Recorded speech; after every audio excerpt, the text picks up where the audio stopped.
Assalamualaikum warahmatullahi wabarakatuh. Salam sehat buat semuanya. Semoga sedulurku semua selalu mendapat hidayah dari Allah Subhanahu wa Ta'ala, selalu dimudahkan dan dilancarkan segala urusannya, dan juga semoga selalu dilimpahkan dan dimurahkan rezekinya. Amin.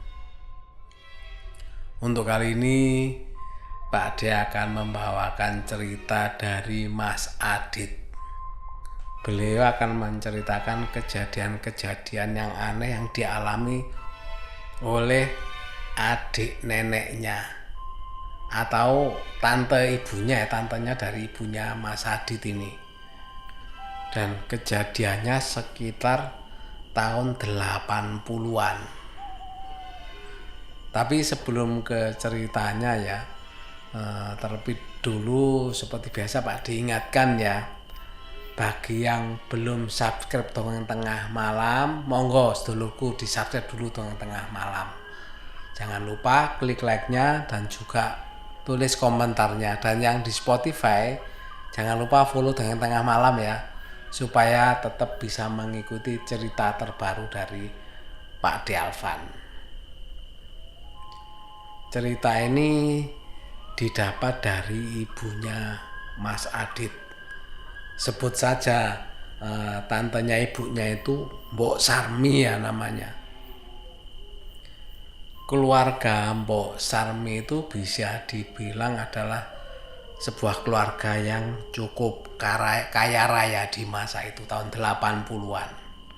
Hal itu bisa dilihat dari kondisi rumahnya, karena Mbok Sarmi ini memiliki rumah yang cukup besar dengan halamannya itu ya cukup luas juga, serta bisa dibilang rumahnya itu termasuk mewah pada saat itu. Bisa dibilang kalau orang melihat ya, sempurna sekali lah kehidupan Mbok Sarmi ini. Ibunya dan neneknya Mas Adit ini juga sering berkunjung ke rumahnya Mbok Sarmi ini. Layaknya rumah mewah pada zaman itu ya, itu biasanya kan memiliki anjing penjaga. Ya mungkin untuk melindungi hartanya atau rumahnya yang cukup besar itu. Makanya memiliki anjing penjaga tersebut. Pada satu waktu di saat kunjungan ibunya Mas Adit dan neneknya ke rumah Mbok Sarmi ini, sempat Mbok Sarmi ini berkeluh kesah tentang rumahnya ini, rumah yang ditinggali sekarang ini, di mana pada setiap malam Jumat kamar mandi yang ada di rumahnya tersebut, waktu itu zaman segitu kamar mandi itu kan memakai bak mandi ya, dan bak mandinya itu berubah warnanya menjadi merah darah. Gak hanya itu, selain bak mandinya itu berubah warna jadi merah darah, anjing penjaganya itu setiap malam Jumat itu juga melolong-lolong seperti lolongan serigala gitu loh. Mbok Sarmi juga nggak tahu ada apa sebenarnya di malam Jumat itu. Mendengar cerita dari Mbok Sarmi itu, otomatis neneknya dan ibunya ini juga heran. Kok bisa gitu loh. Kok sepertinya nggak bisa diterima sama logika gitu. Kok bisa bak mandi yang berisi air tiba-tiba warnanya menjadi seperti warna merah darah. Dan Mbok Sarmi juga bilang padahal beliau itu juga nggak pernah melakukan hal-hal yang aneh, karena memang pada zaman segitu ya kebanyakan orang masyarakat itu kan masih percaya dengan hal-hal mistis. Makanya Mbok Sarmi menceritakan kalau beliau memang tidak melakukan hal-hal yang hal seperti itu. karena nggak tahan dengan kejadian yang ada di rumahnya, akhirnya Mbok Sarmi pun menanyakan keganjilan yang ada di rumahnya itu kepada orang yang pinter istilahnya atau paranormal mengenai kondisi rumahnya. Dan menurut hasil penerawangan dari paranormal tersebut, konon hal yang menyebabkan warna air di bak mandi menjadi merah darah adalah dikarenakan rumah tersebut dulunya itu pernah menjadi tempat kejadian perampokan yang sadis, di mana setelah dirampok seluruh keluarga yang ada di rumah tersebut dimutilasi dan potongan tubuhnya itu dimasukkan ke dalam bak mandi.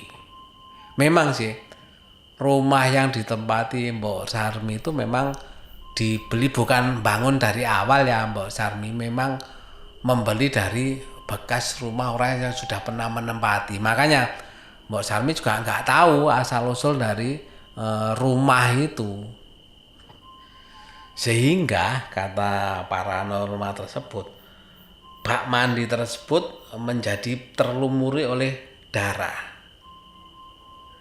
Dan untuk meredam hal tersebut, kejadian janggal yang dialami di rumahnya itu, paranormal tersebut menganjurkan Mbok Sarmi untuk menaruh di rumahnya itu ya, untuk menaruh kemenyan, kopi hitam, dan kembang 7 rumah itu di setiap sudut ruangan, terutama bila menjelang malam Jumat. Akhirnya diturutilah sama Mbok Sarmi syarat-syarat yang diberikan oleh paranormal tersebut. Tapi percaya nggak percaya, memang kejadian yang di Mbok Sarmi itu berkurang. Bahkan Mbok Sarmi mungkin nggak mengalami lagi kejadian-kejadian seperti sebelumnya. Sampai pada suatu ketika menjelang malam Jumat, Mbok Sarmi ini lupa akan anjuran dari paranormal tersebut untuk menaruh kemenyan, kopi hitam, dan kembang 7 rupa. Lah kok pas malam Jumat lagi lupanya itu. Dan nggak tahu percaya nggak percaya, setelah lupa menaruh syarat-syarat yang diperlukan itu, malam itu seluruh peliharaan anjingnya Mbok Sarmi itu melolong seperti lolongan serigala. Padahal sebelumnya sudah nggak lagi melolong seperti itu. Dan di pagi harinya anjing-anjingnya itu ditemukan mati atau meninggal.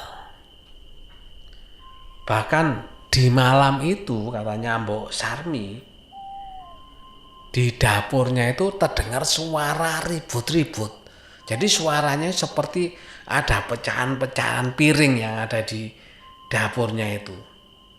Sampai Mbok Sarmi nggak berani untuk melihat ke dapurnya itu. Ada apa itu, kok ada suara ribut-ribut seperti pecahan-pecahan piring itu. Sampai di pagi harinya sama seperti yang terjadi sama anjingnya itu. Jadi di dapurnya itu setelah dicek pagi harinya, benar saja lemari piringnya yang ada di dapur itu sudah terbalik. Dan piring-piringnya yang ada di dalam lemari ya, itu semuanya pecah. Dan juga yang paling ditakuti Mbok Sarmi mengenai kamar mandinya. Benar saja, di kamar mandinya, bak mandinya itu, airnya itu berubah warnanya menjadi merah darah. Bisa dibayangkan ya, seandainya kita tinggal di rumah seperti itu, seperti rumahnya Mbok Sarmi ini. Gimana rasanya atau ketakutannya pada saat terjadi hal-hal seperti itu. Tapi Mbok Sarmi karena ini memang rumahnya sendiri ya sekarang ini, ya Mbok Sarmi masih tetap bertahan dan berusaha supaya gangguan-gangguan itu diminimalis ya, dihilangkan lah kalau bisa. Mendengar cerita itu, ibunya Mas Hadi dan neneknya ini sebelum dapat cerita itu kan biasanya juga sering nginap di rumahnya Mbok Sarmi ini. Tapi semenjak diceritain itu, kalau menjelang malam Jumat, ibunya Mas Hadi dan neneknya ini sudah nggak pernah lagi berani untuk menginap di rumahnya Mbok Sarmi ini. Seandainya kejadian itu di masa sekarang dan sudah ada foto-foto atau kamera-kamera ya, mungkin seandainya dimasukkan di media sosial maksudnya, saya yakin akan viral banget ya, sampai mungkin nggak tahu dikasih judul apa rumahnya Mbok Sarmi ini, saking viralnya. Kalau itu benar ya kejadian, tapi tahun segituan saya nggak bisa ngomong benar dan tidak benar ya, percaya nggak percaya di tahun segituan, tahun 80-an ya, itu masih banyak paranormal, kejadian mistis, itu saya yakin banyak sekali. Itu tadi kiriman cerita dari Mas Adit mengenai bak mandi yang berdarah itu. Semoga sedulur semuanya bisa terhibur. Memang pendek ya, ceritanya itu cukup pendek, cuma cukup ngeri juga kalau mendengar cerita itu. Dan Pak Adit juga nggak mau ya melebih-lebihkan, menceritakan lebih sehingga menjadi panjang.